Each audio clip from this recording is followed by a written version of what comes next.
Iniciamos então aqui mais um dia do nosso trabalho, sexta-feira, dia do nosso estudo da Agenda Cristã. Hoje nós estamos no texto número 13, realmente é o título dessa mensagem de hoje, ou dessas mensagens de hoje. E para iniciarmos aqui essas nossas reflexões, é importante que nós entendamos o momento em que nós estamos vivendo aqui, nesse nosso mundo, com todas as suas experiências, com todas as suas dificuldades, porque todos nós projetamos em nossa mente, aquele futuro que desejamos viver, aquele futuro onde nós encontramos aquela paz interior, aquele conhecimento sobre o mundo, a nossa trajetória, aquela felicidade em que já não é mais tocada ou arranhada por nenhum tipo de sofrimento. Porém, quando nós estudamos a doutrina, bom dia, Regina, quando nós estudamos a doutrina, nós lembramos que essa felicidade, esse estado mais elevado para todos nós, ele é uma conquista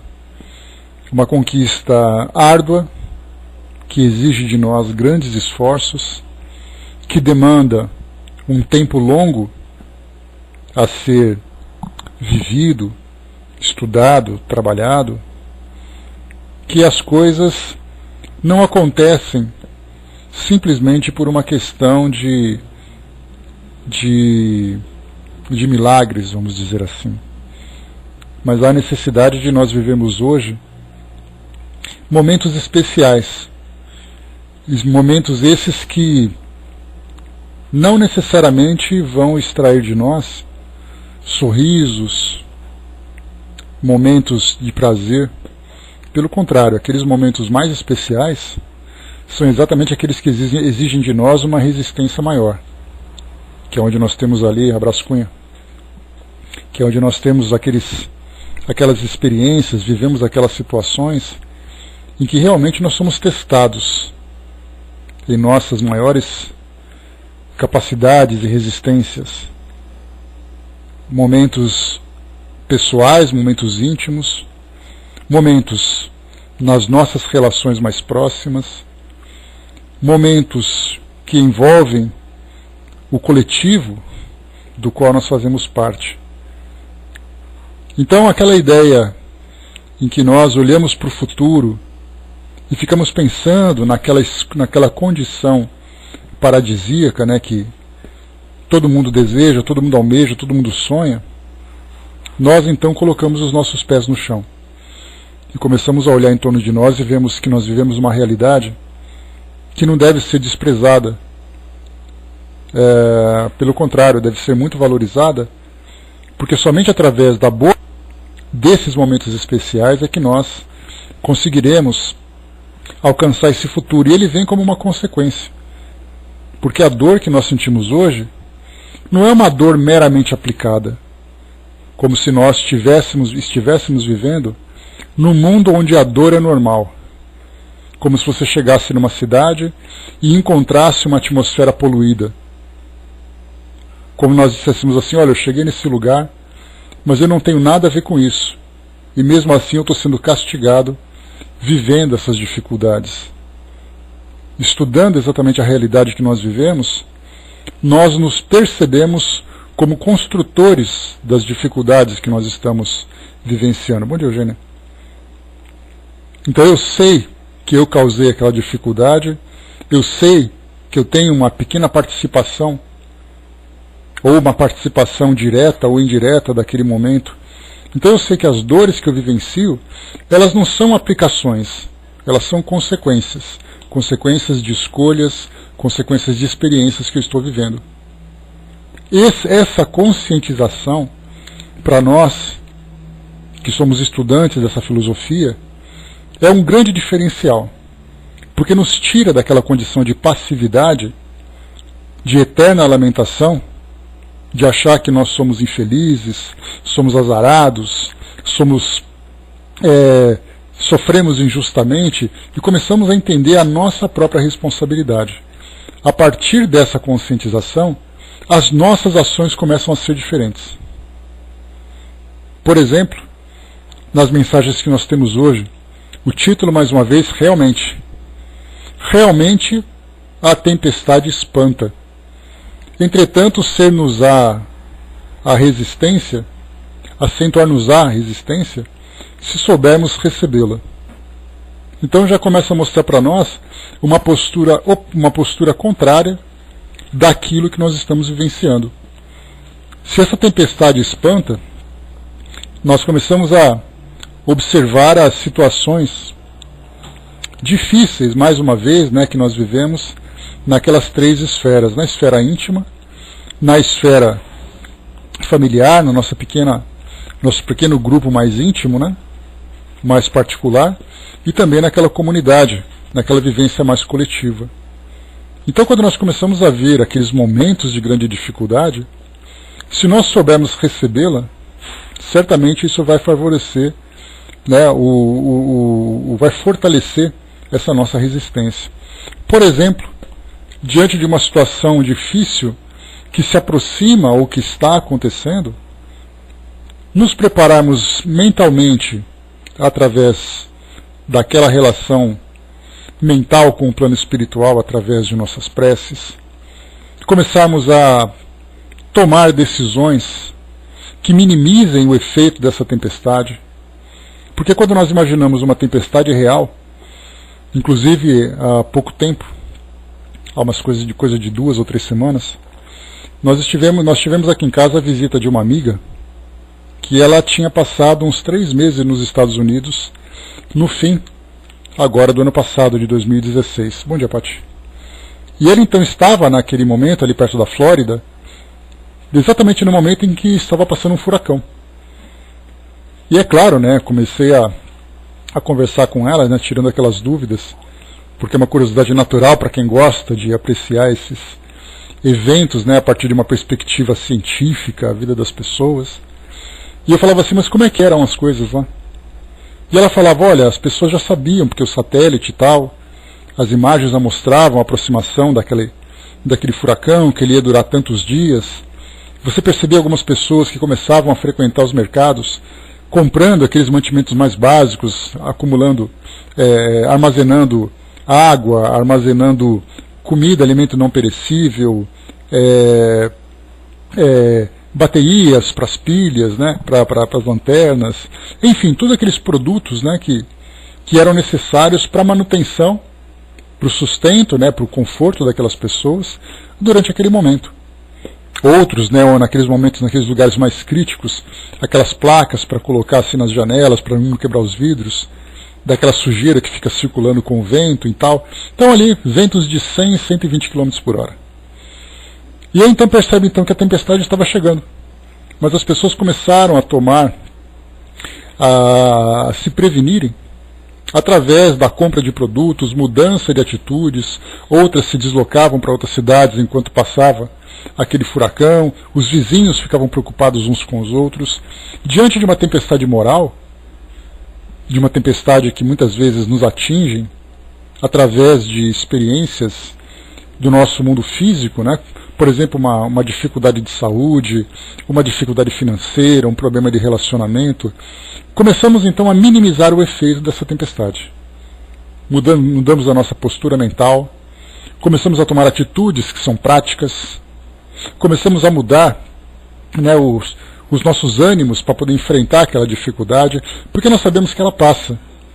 É uma tempestade que chega, dura ali o seu momento necessário para o nosso aprendizado, e depois ela se vai. Se por acaso nós não tomamos essas decisões, não temos essas ações que são importantes, quando a tempestade passa, nós continuamos vivendo essa tempestade dentro de nós. Porque vem o desespero, vem a agonia, vem ali a revolta, vem todas aquelas emoções que acabam vindo como consequência das dificuldades que nós estamos vivendo. Se nós soubermos receber essa tempestade, tomar todas as precauções que são necessárias, ou mesmo as ações diretas, né, porque precaução é quando nós estamos nos preparando para recebê-la. no momento em que ela acontece, nós começamos a mudar decisões. Se por acaso é um problema material, de ordem, por exemplo, financeira, é necessário começar ali a planejar cortes, mudança de estratégias, ali por equilíbrio possível de nossas contas. Se é uma questão de relacionamento, vamos conversar com as pessoas, vamos tentar esclarecer os fatos que envolvem aquela turbulência. Enfim, tudo aquilo que nós estamos, então, que temos a necessidade de resolver, aquilo que nós temos de necessidade de tomar como uma atitude direta, de agir de uma forma direta, para minimizar o efeito daquele problema. Então, em vez de vermos a tempestade como um castigo, como uma punição que nos desequilibra, que nos fere, que nos machuca e tudo mais, vamos observar esse evento como parte da realidade que nós vivemos hoje, e que todo mundo está ali exposto a esse tipo de experiência, exatamente porque a nossa condição evolutiva ainda nos faz criar situações que muitas vezes nós não calculamos o resultado, tomamos decisões imediatas, literalmente intempestivas, que depois trazem consequências dolorosas. Conforme a gente vai criando essa resistência, se soubermos recebê-la, como diz aqui a nossa mensagem, e depois em situações futuras, já começarmos também a fazer ali uma análise mais cuidadosa, nós evitaremos as consequências dolorosas. Então por isso que mostra que não adianta nós pensarmos na felicidade como alguma coisa que vão nos fornecer, alguma coisa que Deus vai nos conceder. Mas se nós entendemos a felicidade como uma conquista, que será através da sabedoria, do cuidado das nossas ações, do nosso modo de viver, a gente percebe que todos os dias é uma oportunidade para construir esse momento tão especial que todos nós desejamos. E não simplesmente vivermos passivamente, esperar que o mundo seja feliz, mas eu entendo que eu construo a minha própria felicidade. Mesmo diante de situações que muitas vezes fogem ao meu controle em torno de mim, de pessoas que ainda não compreenderam, mas eu compreendi. E no momento em que eu ascendo a essa escala, nessa escala evolutiva, eu vou me proporcionar felicidade. E o mundo terá que resolver isso por ele próprio, cada um construindo a sua própria felicidade. Então por isso, a tempestade, no entanto, acentuar-nos a resistência se soubermos recebê-la. Então precaução, equilíbrio, mudança mental, mudança de valores, ações que são práticas e necessárias para lidarmos com esses momentos de grande turbulência. O Chico até colocou essas coisinhas, são para preparar a pessoa para o que vem mais tarde, Pois é, porque na verdade, Chico Teco, a gente lembra que esse fim, ontem mesmo eu fazia um estudo de um trabalho que eu realizava, uma pessoa que tinha dúvidas sobre algumas passagens do Apocalipse. Eram ali dúvidas relacionadas com esses temas do Evangelho. E no Apocalipse se falava sobre o julgamento final, a condenação daqueles que eram os pecadores. Então qual era a visão espírita exatamente sobre tudo isso? E é óbvio que a gente primeiro, antes de pensar nesse final, um final que vai determinar quem vai ser feliz para sempre ou quem vai ser infeliz para sempre, é necessário nós entendermos que nós estamos todos os dias construindo essa nossa condição futura. Hoje talvez eu não seja feliz, mas amanhã eu posso ser menos infeliz, e depois um pouco menos infeliz ainda, e depois começar a ser um pouquinho feliz, um pouquinho mais, até chegar nessa condição em que eu vou atingir esse estado absoluto, essa plenitude da felicidade que eu tanto desejo. Então todos os dias é motivo de grande aprendizado para nós. O Cunha lembrou aí da passagem de João 16:33. Tenho-vos dito isso para que em mim tenhais paz. No mundo tereis aflições, mas tende bom ânimo, eu venci o mundo. Nesse caso nós temos ali um Espírito que mostra para nós, Jesus, que chegou na condição final de vencer o mundo, ou seja, de vencer a si próprio, vencer ali suas próprias tendências, suas fraquezas, suas dificuldades, porque vivenciou essas mesmas experiências. Não nasceu pronto. Nenhum espírito nasce pronto. Os espíritos se constroem, nós estamos nos construindo. Essa construção vai depender do esforço, vai demandar mais ou menos tempo. E quanto mais conhecimento nós temos, mais rápido esse processo vai acontecer. Deixa eu ver aqui. Não precisamos crer, veremos tudo. Se as profecias são verdadeiras, são verdades ou mentiras. Quem quer pagar para ver, quem apenas tem fé, alimenta a fantasia. Aquele que raciocina tem uma visão mais clara do futuro. E lembrando que esse futuro, todo mundo olha lá para frente, aquele futuro distante. Nós, entendendo esse processo de autoconstrução, nós vemos o futuro em cada passo que nós damos. Daqui a algumas horas é o meu futuro. A decisão que eu tomar agora vai modificar esse futuro próximo, depois o futuro médio e depois o futuro distante. Outra mensagem que chega para nós.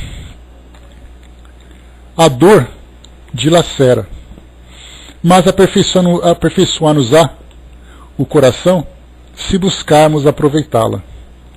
Aí é a mesma coisa também da questão da experiência da dor. A dor é necessária, como diz aquela máxima, mas o sofrimento é opcional.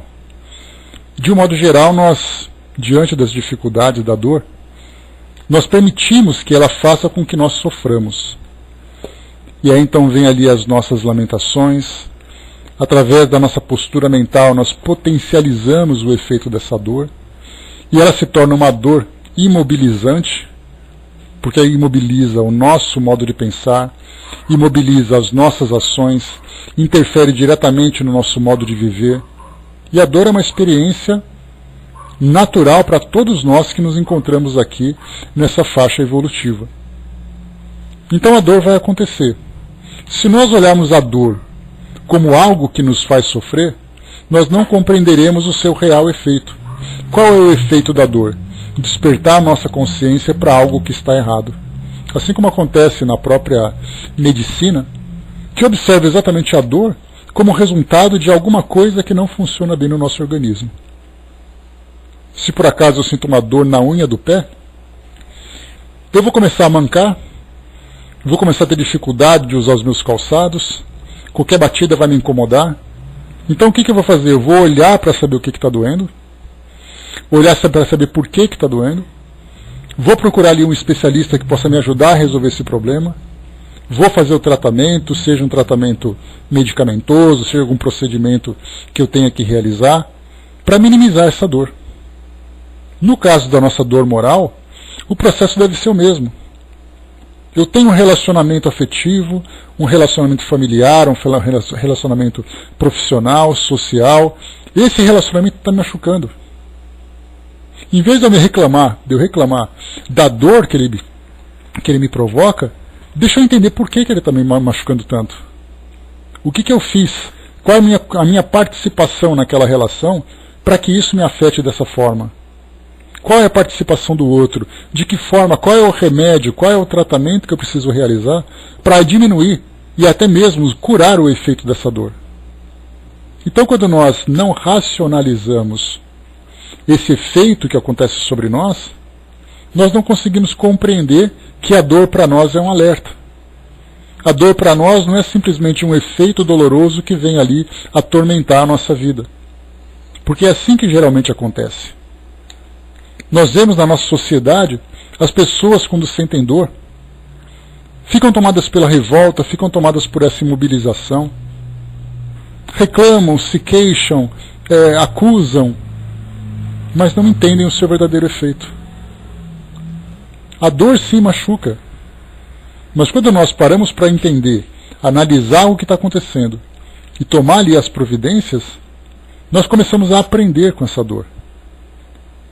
Muitas vezes o que acontece na maioria, porque Kardec lembra lá, no capítulo 5 do Evangelho segundo o Espiritismo, que nós temos ali a grande parte, que grande parte das dores que nos atingem são dores que nós mesmos provocamos agora, por escolhas equivocadas, por decisões desequilibradas, por impulsos, por tendências que fazem com que nós nos desviemos desse caminho de valores, desse caminho de sabedoria que é tão necessário para nós. Então, se eu sinto uma dor hoje por uma situação que eu criei, no momento em que eu parar de criar situações assim, uma situação óbvia vai acontecer. A dor vai parar de acontecer. Porque ela não tem mais motivo de chamar a minha atenção para alguma coisa que está errado. Eu consertei essa coisa errada. Qual é o resultado óbvio? A dor vai cessar. Aprendamos com ela então. Como diz aqui para nós então no texto mais uma vez, a dor dilacera, mas aperfeiçoar-nos-á o coração se buscarmos aproveitá-la. Há dores que muitas vezes elas parecem realmente nos dilacerar. São dores que realmente nos machucam. Dores que muitas vezes duram uma vida inteira. Um exemplo disso, fácil de nós entendermos, é a perda de um ente querido. Qual é a forma de nós aprendermos com essa dor? Compreender exatamente o processo dessa perda. Por que essa perda acontece? Enfim, cada um analisando a própria vida, cada um analisando aquilo que acontece em torno de nós, para sabermos tirar o proveito dessa dor. O que ela quer despertar em nós, qual o chamamento que ela está realizando de fato. Depois nós temos aqui a incompreensão dói. Contudo, oferece-nos excelente oportunidade de compreender. Nós já estudamos nos nossos temas anteriores ensinamentos importantes que falam para nós sobre os relacionamentos, que nós vivemos no nosso dia a dia. A nossa vida, ela é conduzida naturalmente para uma vida de relação. Então nós temos pessoas que são fáceis, pessoas que são difíceis, pessoas que são carinhosas, pessoas que são agressivas, outras egoístas, outras mais fraternas. Enfim, temos ali uma gama significativa de efeitos que acabam provocando em nós, acabam sendo provocadas em nós devido a essas relações. Na incompreensão, propriamente dita, aqueles que pensam de um modo mais egoísta, voltado apenas para o seu ponto de vista, mas não entende a dificuldade do outro, em especial as nossas próprias dificuldades. Então a incompreensão nos machuca. Contudo, como diz o texto, oferece-nos excelente oportunidade de compreender.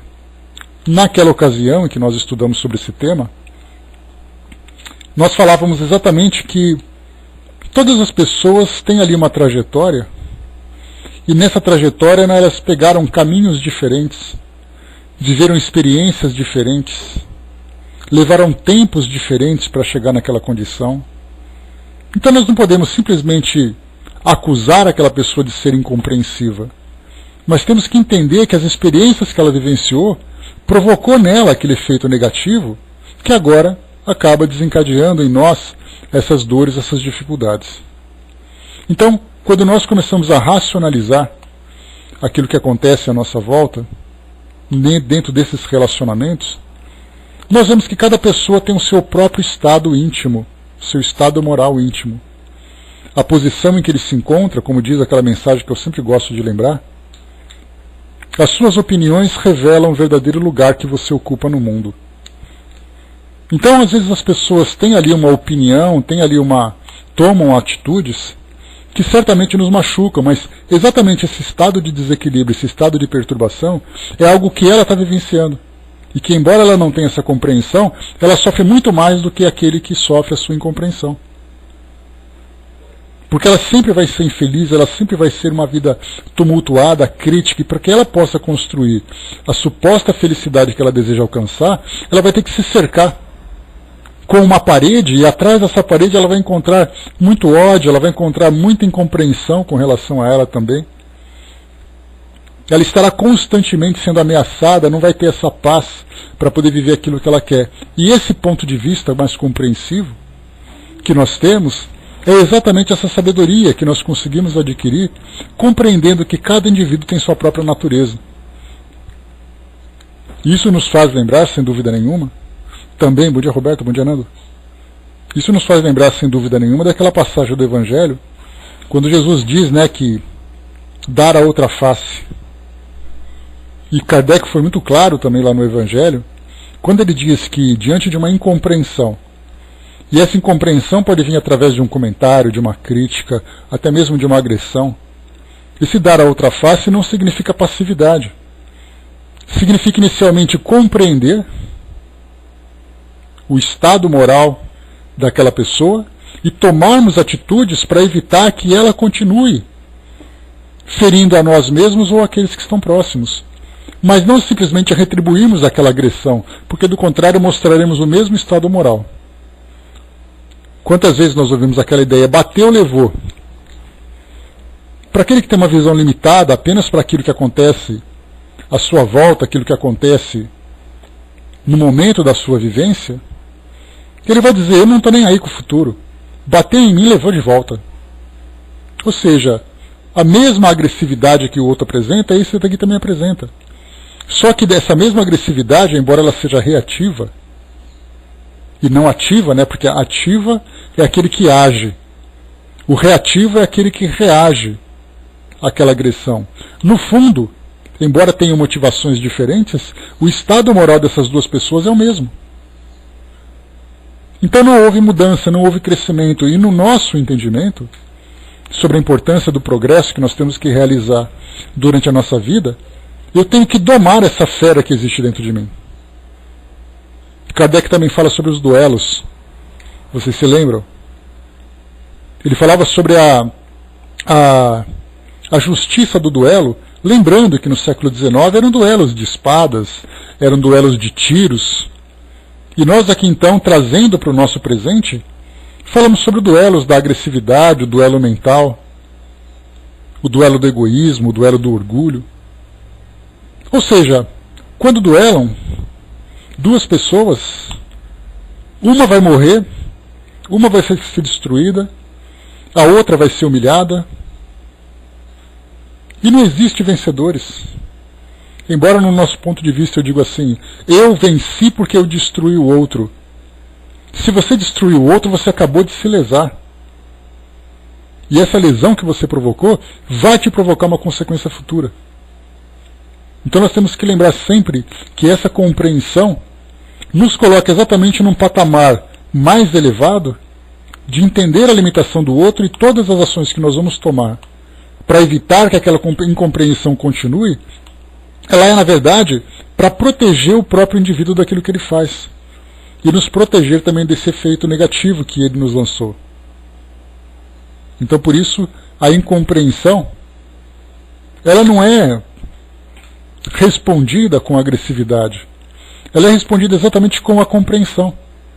Porque o estado moral daquela pessoa, a condição que ela vive, é uma condição de perturbação. E as medidas que eu vou tomar vai ser exatamente para evitar que aquilo continue, não para castigá-la daquilo que ela fez. Nós vemos muito isso, fazendo um paralelo com essa realidade que nós vemos hoje aqui na nossa sociedade, por exemplo, com relação ao nosso sistema penal.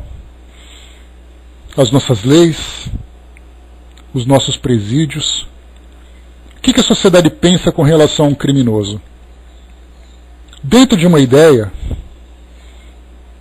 mais elevada, né, dos objetivos de uma sociedade, quando se depara com esses infratores, é fazer com que ele seja corrigido.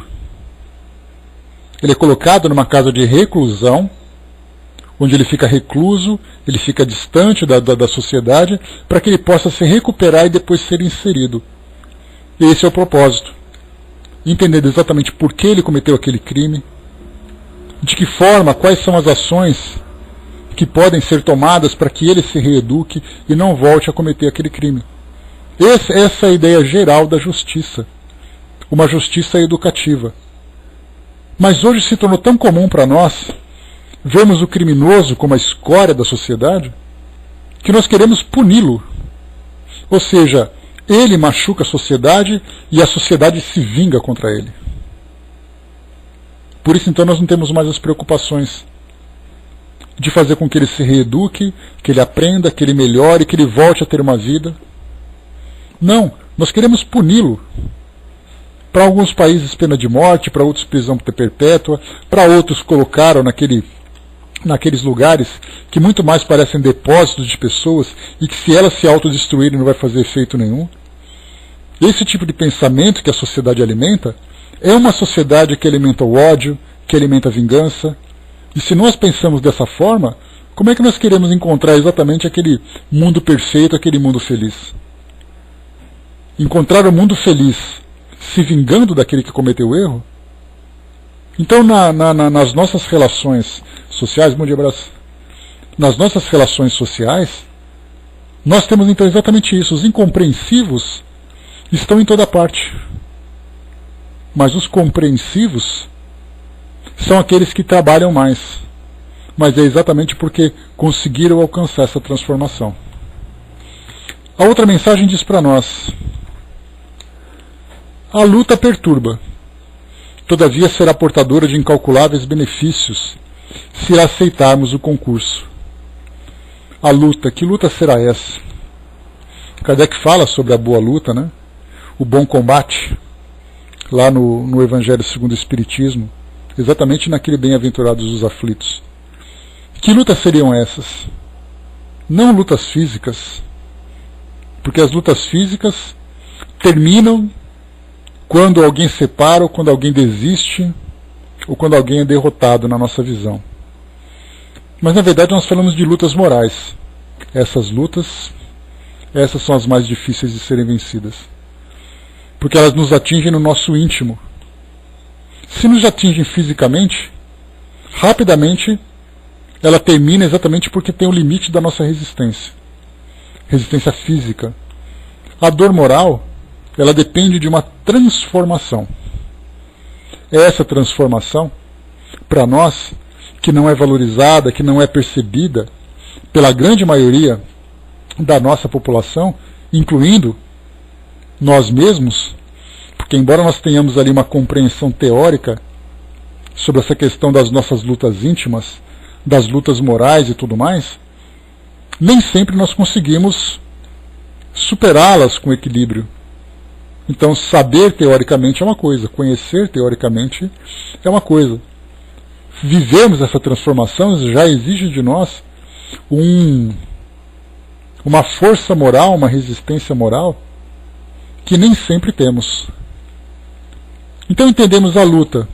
A luta, né, na nossa vida, aqui no nosso mundo físico, nós lembramos sempre que ela traz 5 aspectos diferentes da nossa vivência.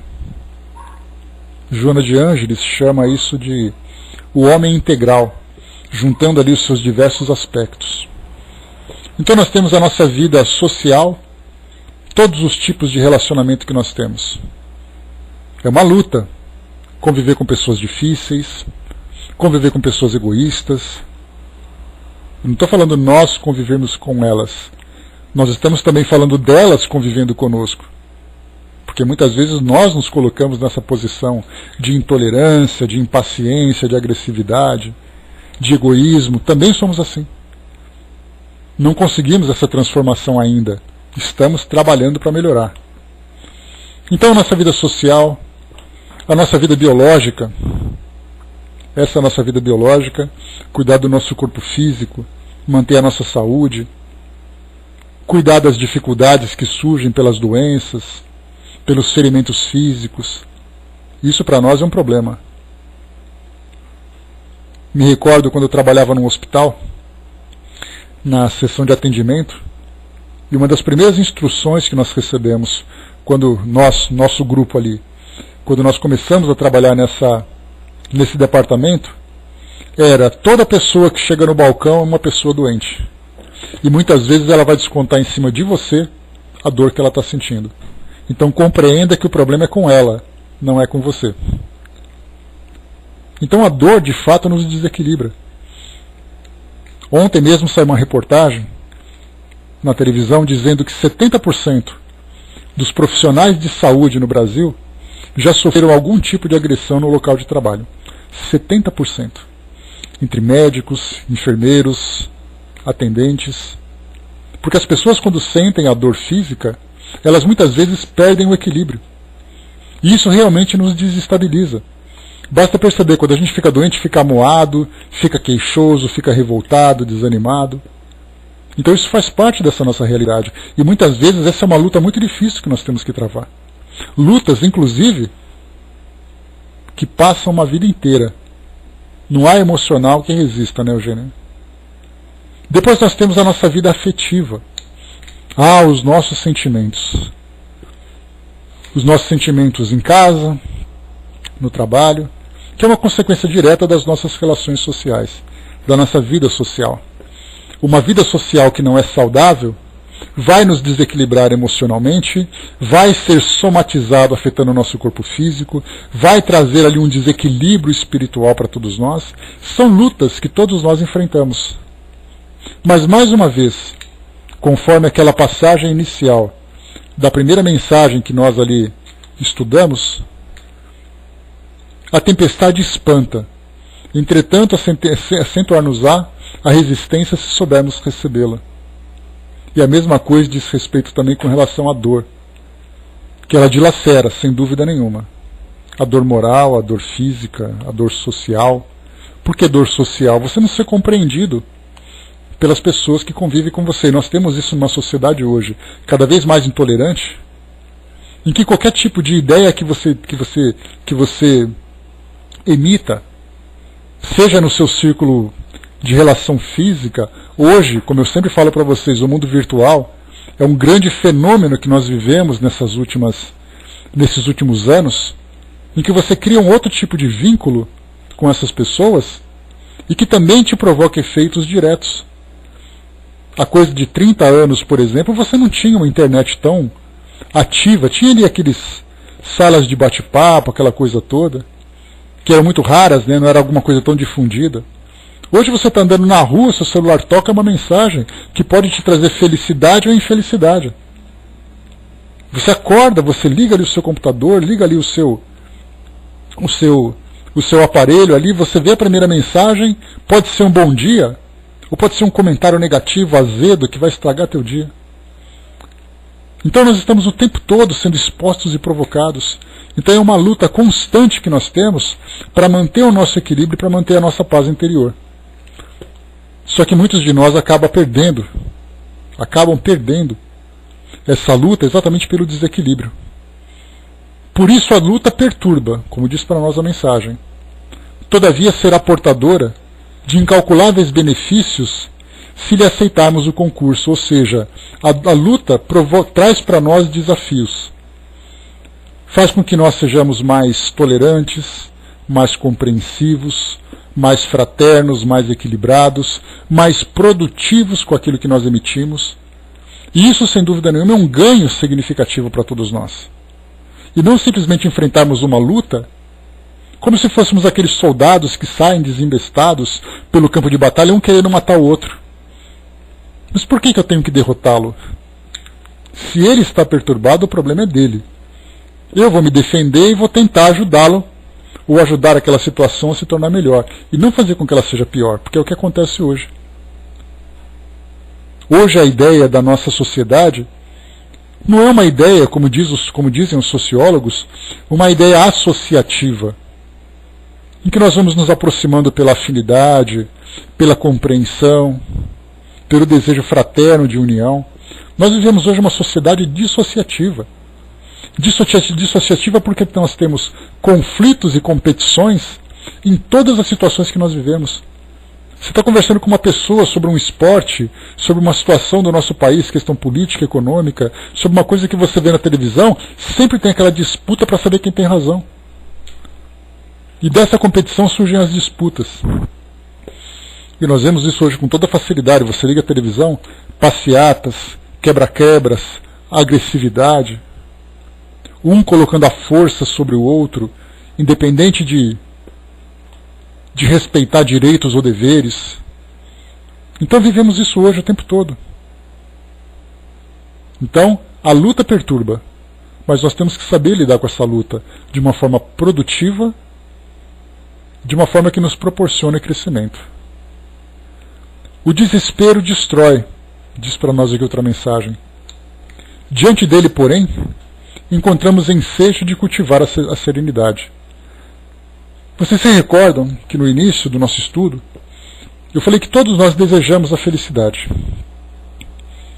Todos nós desejamos aquele estado de paz, aquele estado de harmonia, estado de equilíbrio. Porém, a felicidade ela não é ganha. Ninguém diz para nós assim, olha, eu vou te dar a felicidade e essa felicidade vai te fazer feliz. Você vai deixar de ser revoltado, você vai deixar de ser crítico, você vai deixar de ser impaciente, intolerante, vai deixar de ser agressivo, como se simplesmente uma varinha de condão tocasse na nossa cabeça, como acontece nos contos de fada, e a nossa personalidade simplesmente se transformasse.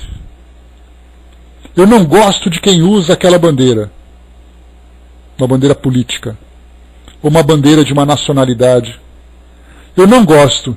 E de repente eu acordo, vejo o brilho do sol e falo assim, nossa, eu amo todas as pessoas. Isso não me incomoda mais.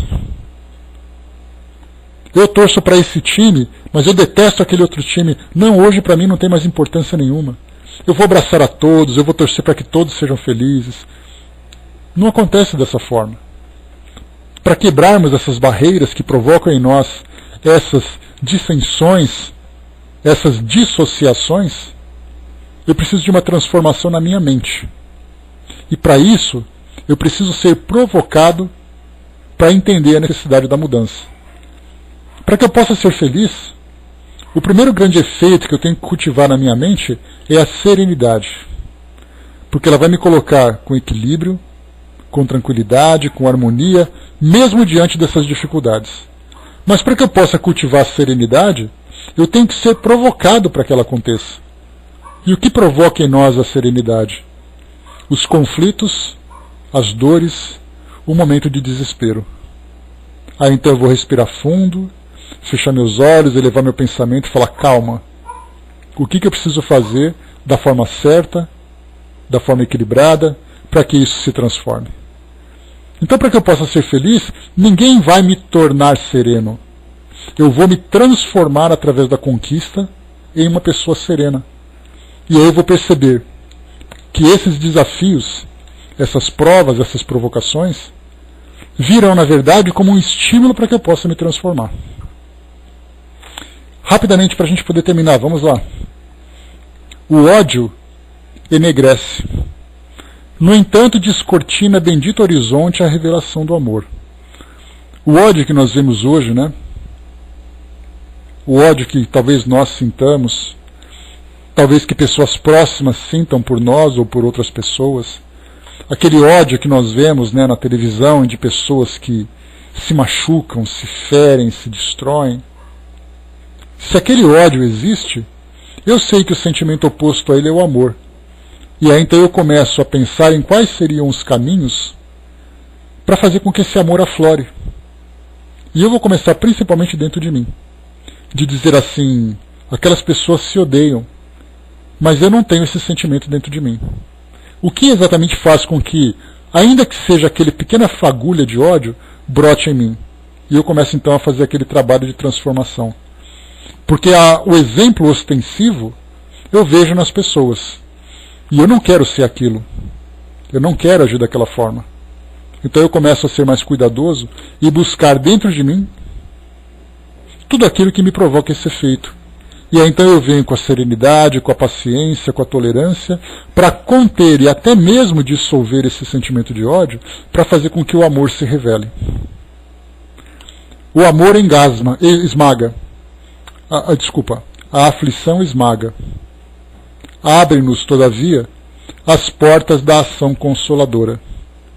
A aflição que nos atinge, ou atinge as pessoas, faz com que nós desenvolvamos a consolação ativa, aquela que faz com que nós hajamos para que as pessoas saiam daquele estado aflitivo, ou que nós consigamos pelo menos diminuir aquela condição, ou quando nós estamos vivendo aflição, faz com que nós sejamos receptivos a essa ação consoladora.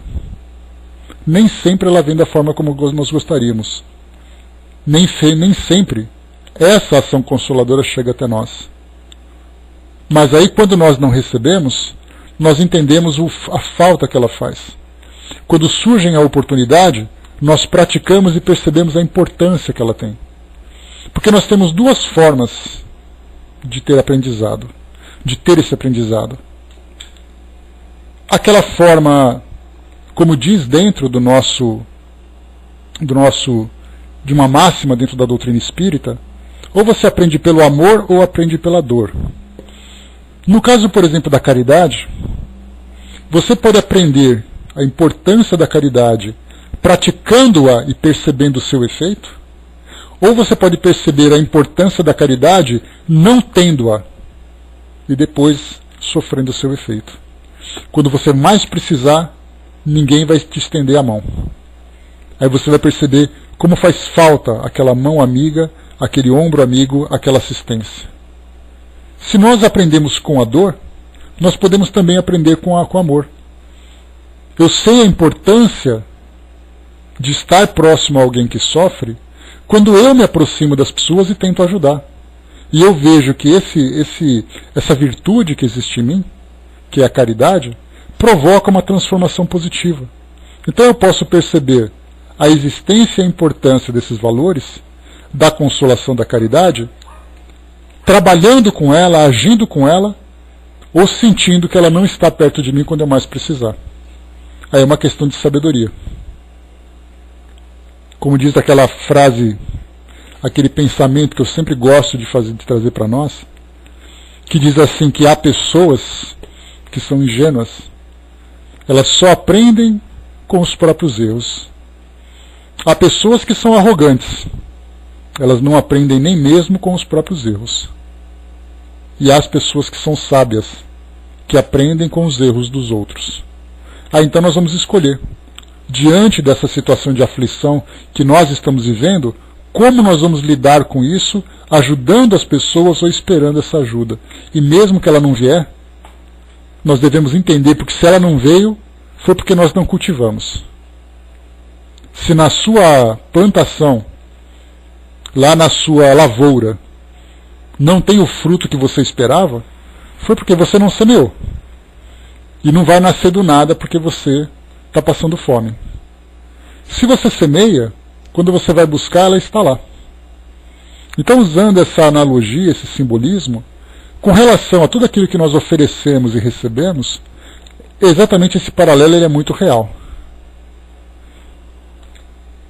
Para finalizarmos aqui, rapidamente. O choque assombra. Nele, contudo, encontraremos abençoada renovação. Ou seja, o choque, o trauma que nós sofremos diante de situações, certamente nos assombra, nos fere, nos machuca. Mas quando eu percebo o efeito disso tudo, eu posso me transformar para evitar que ele volte a acontecer. Há aqueles, como diz o próprio nome, que precisam despertar através de um tratamento de choque, levar aquela chacoalhada. Muitas encarnações para nós são assim. Você reencarna com um projeto de despertamento através de muita dor.